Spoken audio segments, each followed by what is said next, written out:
Hello my dear students, आपका स्वागत है हमारे YouTube channel Gautam English empire में। आज रूल 10th और उसके आगे के बारे में हम डिस्कस करेंगे।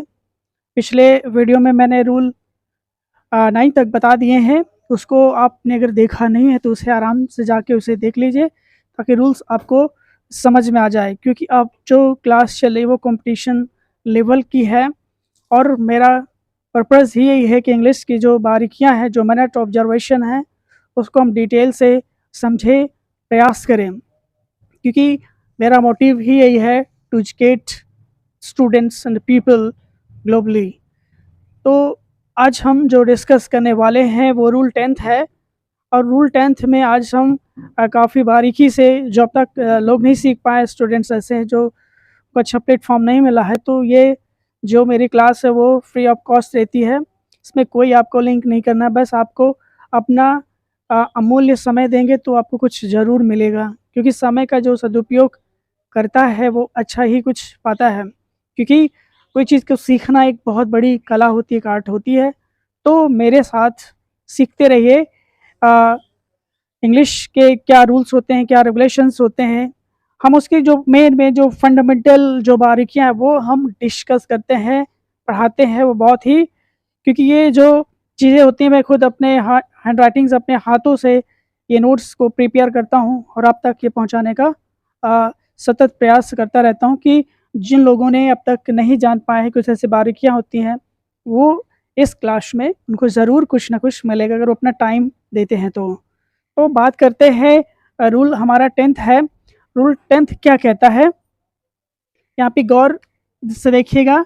Yet, always, never, already, up to, now, today, often, several times, lately, recently, so far, ever is used in present perfect tense में यूज़ किए जाते हैं। दोस्तों, आप यहाँ पे नोटिस करा है कि जो मैंने अभी अंडरलाइन किए हैं ये सब आपको प्रेजेंट परफेक्ट में यूज़ करना है। तो ये जो पहला मैंने एग्जाम्पल लिखा है, तो देखेंगे कि have the students gone to school yet. अब यहाँ पर देखो येट का यूज़ हुआ है, ठीक है। तो अब यहाँ पे देख रहे हैं कि क्या स्टूडेंट्स हैं स्कूल अभी अभी गए हैं। तो अब यहाँ पे नोटिस करेंगे कि यहाँ पे हैव लग गया है, हैव है, और यहाँ पर स्टूडेंट्स प्लूरल है। तो जब हैव लग जाता है, हैज़ लग जाता है और वर्ब की थर्ड फॉर्म आती है तो उसे हम प्रेजेंट परफेक्ट टेंस कहते हैं। अगर आपको टेंस की अगर ज़्यादा जानकारी नहीं तो मैंने टेंस पे काफ़ी लंबा वीडियो डिटेल में टेंस के बारे में पढ़ा है। अगर उसे आप पढ़ेंगे एक एक करके तो वो आपको परमानेंटली आपको समझ में आ जाएगा। तो उसमें आपको कोई कन्फ्यूज़न की ज़रूरत नहीं है कि टेंस नहीं आता। मैंने इसलिए पहले भी बता दिया था कि जब तक आप टेंस नहीं पढ़ लेते हैं, जब टेंस नहीं आ जाता है, आप इंग्लिश चाहे लाख कोशिश करें पढ़ने की, वो समझ में आने वाली नहीं है। क्योंकि जो टेंस होते हैं वो आपको हर चीज़ बताते हैं कि किस तरह से क्या होना है। आप टेंस समझ जाते हैं, कौन सी वर्ब कहाँ लगनी है, हेल्पिंग वर्ब कहाँ लगनी है, ये सारी चीज़ें आपको टेंस में मिलती हैं। तो टेंस मेरे जाके यूट्यूब है उसमें देखिए मेरी क्लास में, तो आपको एक एक बारीकियाँ मिल जाएंगी। तो यहाँ पे एट का देखिए प्रयोग किया गया है। Has Ramesh come now. अब यहाँ पे देखिए नाउ का यूज़ हुआ है, ठीक है। और यहाँ पे देखिए हैज़ आया है, मैं बता दी ये रमेश थर्ड पर्सन है, ठीक है। और ये देखिए वर्ब की थर्ड फॉर्म है, यहाँ भी है वर्ब की थर्ड फॉर्म। तो आप ये नोटिस करें ये परफेक्ट में यूज़ होते हैं, किस में, प्रेजेंट परफेक्ट में। ये आपको हमेशा नोटिस करना है। You have already visited Allahabad. आपने पहले भी इलाहाबाद जा चुके हैं, दैट मीन्स टू से ये कहने का तात्पर्य है ऑलरेडी मैंने पहले से, ठीक है। तो देख रहे हैं कि किस तरह से इन वर्ड को हम किस तरह से यूज़ करते हैं। ये बहुत ही इंपॉर्टेंट्स होते हैं क्योंकि एग्जाम्स में आने की प्रोबेबिलिटी ज़्यादा रहती है। अब आते सुमन हैज़ नेवर स्पोकन अ लाई। कह रहे कि सुमन ने कभी झूठ ही नहीं बोला है। तो अब यहाँ पे देखिए नेवर, और ये सुमन थर्ड पर्सन, हैज़ लगता है थर्ड पर्सन के साथ, फिर वो आपकी थर्ड फॉर्म लगती है, आपको हमेशा नोटिस करना है। Have you ever been to England. क्या कभी आप इंग्लैंड गए हुए हैं, दैट मीन्स टू सही कहने का मतलब ये है। तो ऐसे हम यूज़ करते हैं। तो जब आप ऐसे यूज़ करने लग जाते हैं, आपको टेक्निक पता हो जाती है, रूल्स पते हो जाते हैं, क्योंकि देखो ग्रामर जो होती है रूल पे आधारित होती है, उसका भी एक स्ट्रक्चर होता है, प्रोसेस होता है। अगर उसको आप फॉलो करते हैं तो आप निश्चित रूप से उसको सीख जाते हैं। तो इसको रूल को फॉलो करने के लिए आपको इस तरह के चीज़ों को पढ़ना चाहिए, समझना चाहिए। अब यहाँ पे I have often been there, मैं वहाँ अक्सर गया हूँ। तो अब यहाँ पे देख रहे हैं ऑफन का यूज़ किया गया है। The teacher has told him several times, अध्यापक ने उसको कई बार बता चुके हैं। तो यहाँ पे देखो सेवरल टाइम्स का हमने यूज़ कर लिया। My father has gone to America recently, हाल ही में अभी मेरे पिता अमेरिका गए हुए हैं। तो आप यहाँ पे देख रहे हैं कि ये जो मैंने वाक्य लिखे हैं इसमें, ये आपको काफ़ी हेल्पफुल होते हैं। तो इस तरह से आप उसको पॉइंट आउट करिए, नोट करिए और देखिए कि वो चीज़ कैसे आपको समझ में नहीं आती है।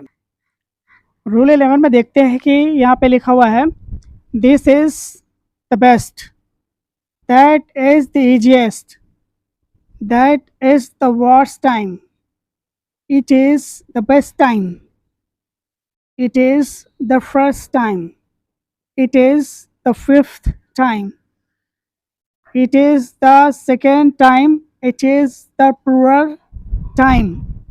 ये ऐसे वर्ड्स होते हैं, ये जो ग्रुप ऑफ वर्ड्स हैं ये हम यूज़ करते हैं प्रेजेंट परफेक्ट टेंस में यूज़ करते हैं, क्योंकि ये जो मैं बता रहा हूँ वो बहुत ही solid and concrete information provide कर रहा हूँ। तो ये आपका रिस्पॉन्सिबिलिटी है कि इसे आप अच्छी तरह से मेमोराइज करें, समझने का प्रयास करें, जो बहुत हेल्पफुल होगा आपके लिए। तो अब ये जो मैंने अंडरलाइन कर दिया है ये यूज़ किए जाते हैं प्रेजेंट परफेक्ट टेंस में।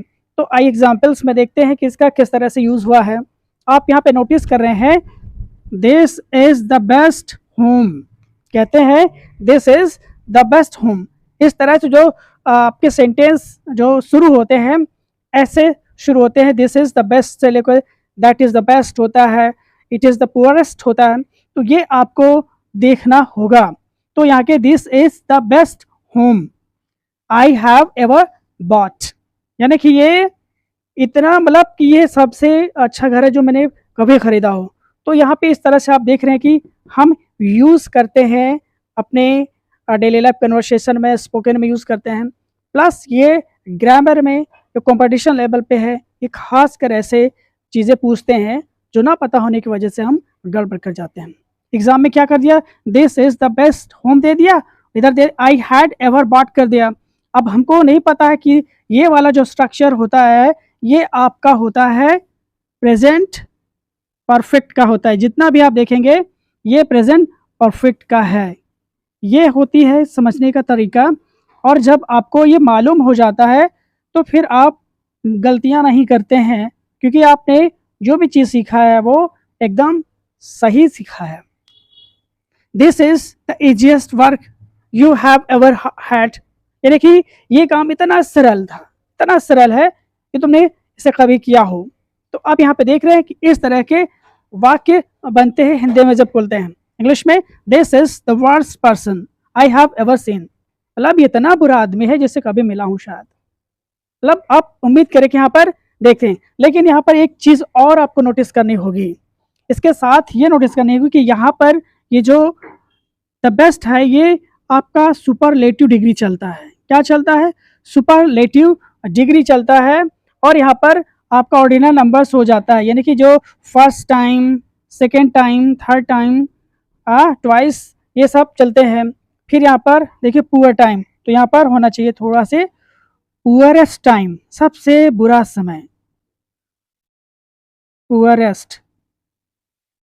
देख रहे हैं पुअरेस्ट सुपरलेटिव डिग्री है, बेस्ट सुपरलेटिव डिग्री है। तो ये आपको नोटिस करना है इस तरह की चीज़ों में। अब यहाँ पे देखते हैं this is the worst person I have ever seen, it is the first time Seema has ever संग, यानी कि ये पहली दफ़ा है जो सीमा ने ऐसा गाना गाया। तो ऐसे यूज़ किए जाते हैं। That is the fifth time I have told you, ये पांचवी बार है जो मैं तुम्हें बताया हूँ।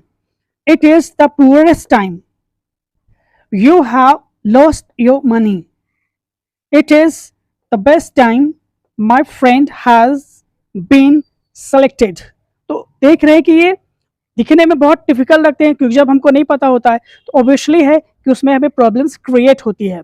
बट जब आप इस चीज़ों को जान जाते हैं, the language becomes very easiest for us to know its rules and concept, because these rules and concepts help us to know about language, because language teaches us how to write, how to speak English correctly, but with fluency. So I need that you should also read and write and point out some basic notes that I have told you. इस चीज़ को आप अच्छे से note करें, क्योंकि note करेंगे तो आप विल नेवर फॉरगेट, कभी भूलेंगे नहीं। तो इस तरह से इस चीज़ को आप समझिए, प्रयास करिए, सब समझ में आएगा। रूल 12th में देखिए, मैंने यहाँ पर लिखा है it is. It's used in present perfect tense. तो आप देख रहे हैं कि इट इज़ का भी प्रयोग हम प्रेजेंट परफेक्ट टेंस में करते हैं। उसके कुछ ऐसे एग्जाम्पल स्ट्रक्चर्स होते हैं जिनके बारे में जानना ज़रूरी है। तो यहाँ पर देखो दिया है, it is 2 years since I have seen हर, यानी कि 2 वर्ष हो गए हैं जब से मैंने उसे देखा है। दैट मीन्स यानी कि 2 वर्ष बीत गए हैं बट उसे अभी तक नहीं देखा है। दैट मीन्स टू से, इसमें ये कहा गया। तो ये है यूज़ करने का आपका तरीका। और इस जो साइड है ये आपका सिंस से लेकर इधर वाला, ये आपका पड़ेगा प्रेजेंट परफेक्ट टेंस, मैंने आपको बता रखे हैं। ठीक है, यहाँ पर नोटिस करना है कि यहाँ पर हैज़ लिखना भूल गया, कम। ठीक है, और यहाँ पर I have gone to Switzerland, we have played cricket match. अब मैंने अंडरलाइन कर दिया, आप समझ जाएंगे कि आपका प्रेजेंट परफेक्ट है। और इस तरफ देखिए, इट इज़ से शुरू होते हैं, ये आपको नोटिस करना है सब में। और ये होते हैं स्ट्रक्चर, क्योंकि ये एग्ज़ाम्स में ऐसे दे दिए जाते हैं। बट बीच में आपको सिंस ज़रूर नोटिस करना, इसमें सिंस का भी प्रयोग किए जाते हैं। ठीक है, तो आप कभी भी इन चीज़ों को मिस्टेक नहीं करेंगे। ठीक है, तो it is 5 months since you have eaten pizza. ये लो, ये देखिए 5 महीने हो गए हैं, अभी तक तुमने पिज्ज़ा नहीं खाया है, नहीं खाए हुए हो गए हैं। तो ये इस तरह से यूज़ करे जाते हैं। It is 3 weeks since my friend has come. It is 1 decade since I have gone to Switzerland. What means of 1 decade? 1 decade has 10 years. It is 4 Sundays since we have played a cricket match.